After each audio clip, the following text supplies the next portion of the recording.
Bible blessings, रविवार 28 सितंबर 2025। पहला पाठ। नबी आमोस धनी लोगों को धिक्कारते हैं। उन्हें देश की विपत्ति तथा दरिद्रों की दुर्दशा की कोई चिंता नहीं।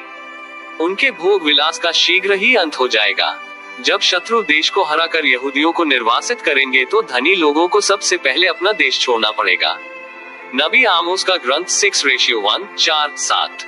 भोग विलास करने वालों को निर्वासित किया जाएगा। सर्वशक्तिमान प्रभु ये कहता है, धिक्कार उन लोगों को जो सियोन में भोग विलास का जीवन बिताते हैं।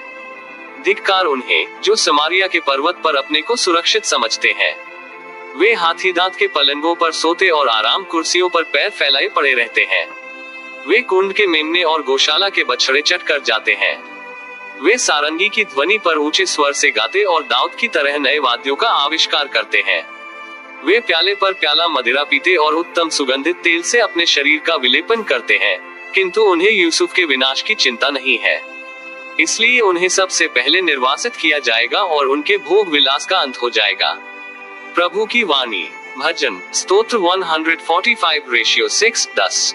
अनुवाक्य, मेरी आत्मा प्रभु की स्तुति करे, अथवा हल्लेलुया। 1। प्रभु सदा ही सत्य प्रतिज्ञ है। वह पग दलितों को न्याय दिलाता है, वह भूखों को तृप्त करता और बंदियों को मुक्त कर देता है।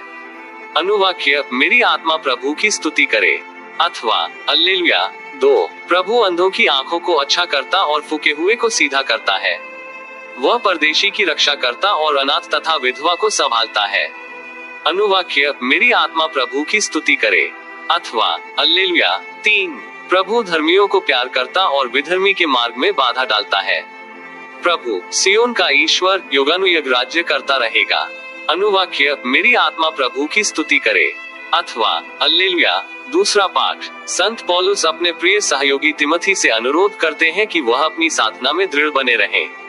ऐसा करने पर तिमोथी मसीह की अभिव्यक्ति के दिन ईश्वर के दर्शन करेंगे, जो अमरता का स्रोत है और अगम्य ज्योति में निवास करता है। तिमोथी के नाम संत पौलुस का पहला पत्र 6:11-16। प्रभु की अभिव्यक्ति के दिन तक अपना धर्म निष्कलंक तथा निर्दोष बनाए रखो। ईश्वर के सेवक होने के नाते तुम धार्मिकता, भक्ति, विश्वास, प्रेम, धैर्य तथा विनम्रता की साधना करो। विश्वास के लिए निरंतर संघर्ष करते रहो और उस अनंत जीवन पर अधिकार प्राप्त करो, जिसके लिए तुम बुलाए गए हो और जिसके विषय में तुमने बहुत से लोगों के सामने अपने विश्वास का उत्तम साक्ष्य दिया है।